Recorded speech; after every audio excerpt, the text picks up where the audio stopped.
มาในทักทายสบายดีพี่น้องเอ้ยมาเนี่ยมาหากินตามดงตามป่าเนี่ยแหละตามเคยเนาะข้าพเจ้ากับมักนงมักป่าเนี่ยนะติดต่อไม้ได้พี่น้องเลยมันเนี่ยนะไม้ชนิดอันโปถึงพวกมันสูงจากเม็ดเนี่ยนับ6-7 เมตร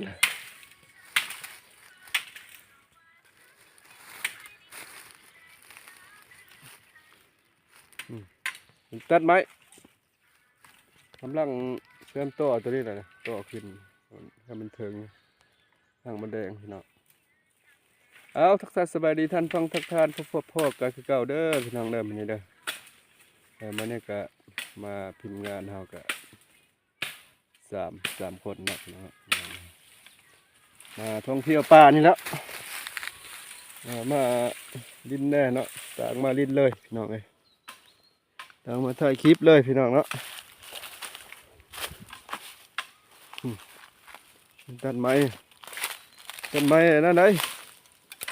ต่ออีแล้วต่อไม้ได้เห็นเห็ดกะก็ยายงานเราธรรมดากับสบายดีพี่น้องพังลาวและพังไทย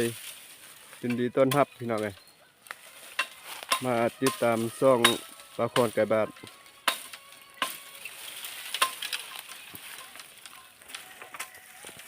เอาสบายดีท่านฟังทุกท่านพบพ่อกันคือเก้าพี่น้องเลยตอนเที่ยงพี่น้องเลย10 โมงเลยพี่น้องกับ5 นาทีพี่น้องเนาะ10 โมงกับ5 นาทีเลยข้าพเจ้าเดินทางมาแต่เวลา8-9 โมงพี่น้องเลยมาปัจจุบันนี้นะโอ้ดงป่าเลยพี่น้องเลยดงอยู่ป่านี่แหละตามอันนี้ก็ห้วยพี่น้องเลยคือว่าบรรดาสหายว่าถามอยู่ทิศคล้ายหันมีห้วยอยู่บ้านเนาะก็มีคือกันได้พี่น้องเลยห้วย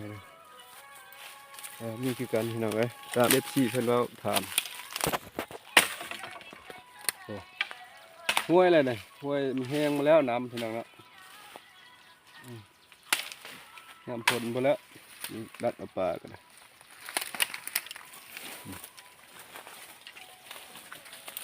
มาเจอถึงบ่ถึง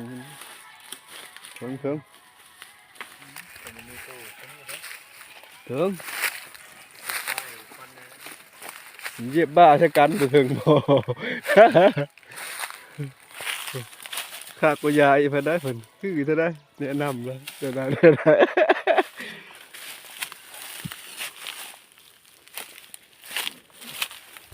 ดูดงดูป้าอีกครั้งนะครับตาไล่แล้วพี่น้องกันครับเบิ่งกันนะขอโทษขออภัยนำเด้อนี่เขาจูดมาแล้วจูด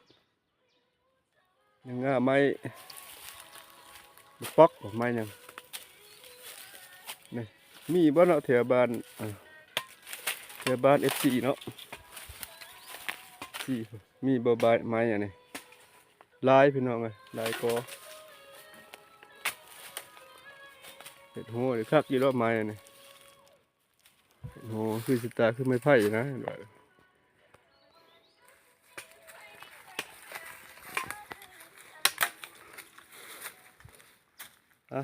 เขามีบ่เนาะ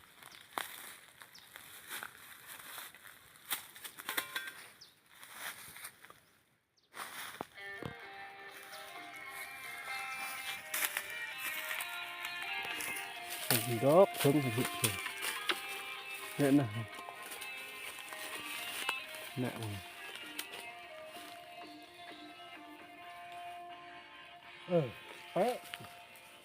เป๊ะป่ะเป๊ะ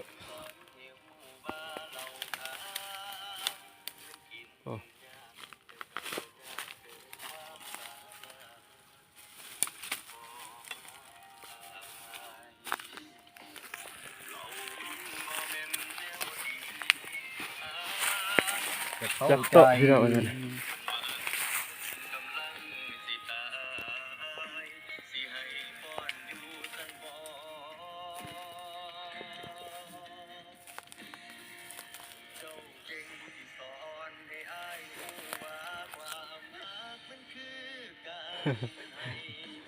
กองติดตามและคนดัก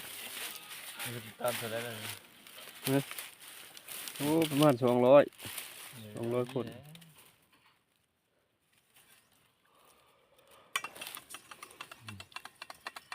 สุขสบายดีเด้อพี่น้องเด้อมื้อนี้เด้อแต่พังลาวและพังไทยดีๆต้อนรับพี่น้องเนาะวันนี้พ่อบาคอนไก่บาคือเก่ามาถ่ายคลิปตัวใดบ่คักบ่แน่ก็ขอโทษขออภัยนำเด้อพี่น้องเด้อมันลายตากะนึ่งมาแล้วก็มันบ่มีนั่นเนาะบ่มีขาตั้งกองแน่พี่น้องครับขอโทษขออภัยในสี่ทุก ไข่ คน แดงมันงัดไง ยินดีต้อนรับคือเก่าพี่น้องเนาะช่อง YouTube บาคอนไก่บ้านคือเก่าขอจบคลิปซ้ำนี้เด้อขอขอบใจหลายๆทุกประธานที่ชมที่ติดตาม